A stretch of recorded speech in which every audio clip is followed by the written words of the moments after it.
በዚህ መሃል ጨለማ ውስጥ ያለው ሰው ጭንቅላቱን ይነቀንቃል።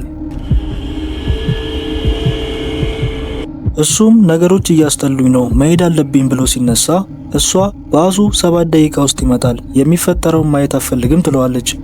እሱም ለመሄድ ሲነሳ እሷ ሁሌ ከችግር መሸሽ ነው የምትፈልገው፣ እንዴት በዚህ ጨለማ አንዲት ሴት ብቻዋን ጥለ ትሄዳለህ ትለዋለች። እሱም ይመለሳል።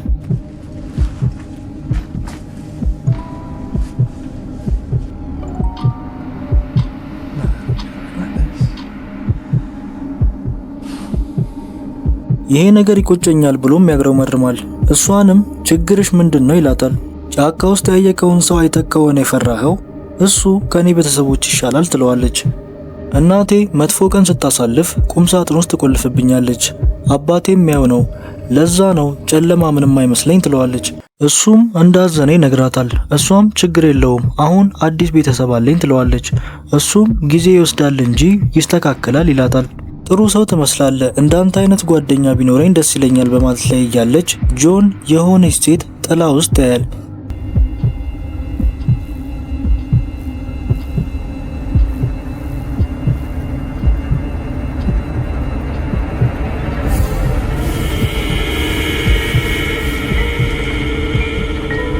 ደንግጦም ሲነሳ